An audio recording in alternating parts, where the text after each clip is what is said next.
ගම්ගාවදි ජීවතු ළමයෙක් දේවහනක් ඇහුණා යුද හිතක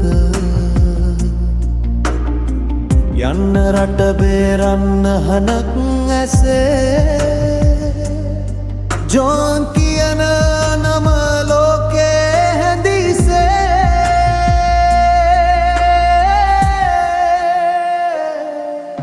අවි නැතිවද ඇය හදවතින් යුද්ධ කරා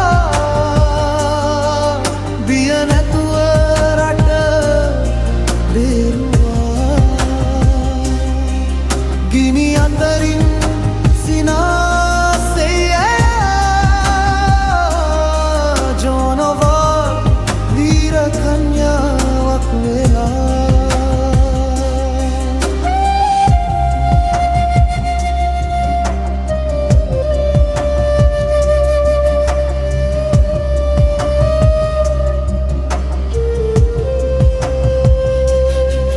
කොටු පවුර අරින දවසේ දම් වැස්සක් හදවත තුල හිරුවාලෝකයක් ලොවට පෙන්වල කාටත් පෙනුණා නියම වීරියක් ඇය තුල තිබුණා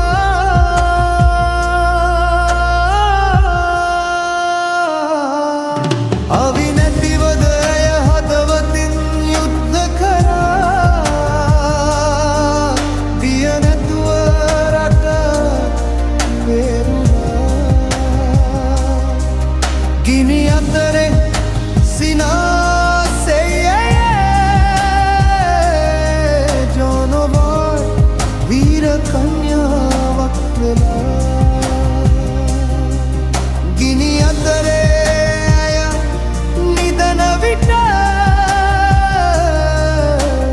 ජීසස් කියා හනා වැටුණා අදත් ලෝකය ඇය මතක් කරයි අග්නි හදවතක් ලෙස මිනිසුන් හිතයි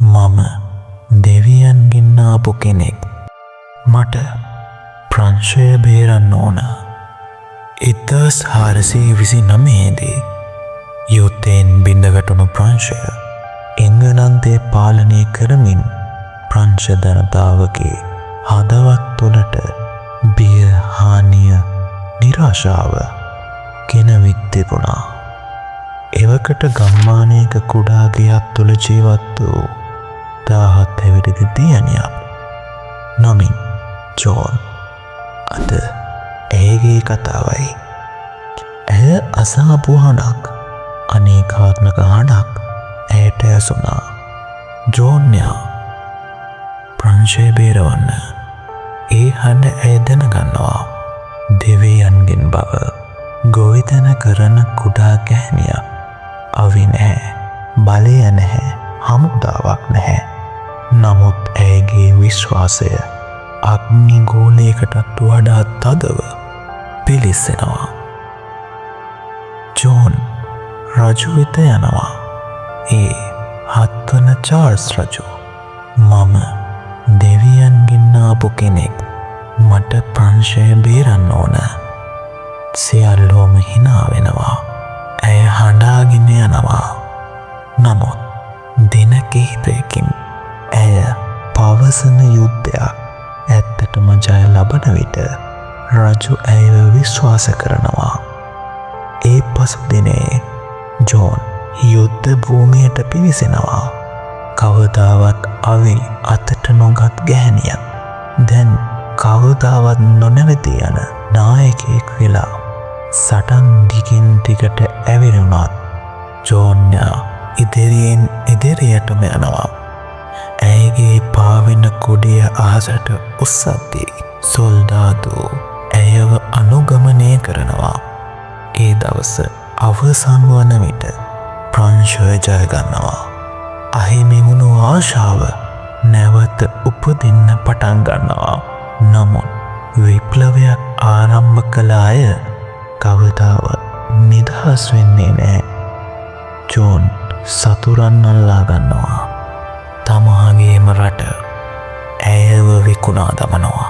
අඳින හැකි හැම දේම අහිමි වෙලා ඇයව මැද්දක් ලෙස විනිශ්චය කරනවා. ඇය දනගසා මෙහිම කියනවා, මම අසාපු හඬ ඒක දෙවියන්ගෙන්. ඇයව ගිනිගත් බිමට ගෙනියන විට ඇයට වයස අවුරුදු 19ක් පමණයි. ගිනිතුමාරය ඇගේ ගැඳුම ගිනිගන්නවා. කඳුළු නැති අයගේ අවසාන වචනය ජීසස්. වසර ගණනාවකට පසු ඇයව විච් කියලා තීරණය කරලා එම මණ්ඩලයම ඇයව ශාන්ත කන්‍යාවක් ලෙස පිළිගන්නවා. ජෝන් ඔෆ් ආක් නමින් මුළු ලෝකෙම ප්‍රසිද්ධ මේ කතාව එතනින් පටන් ගන්නවා.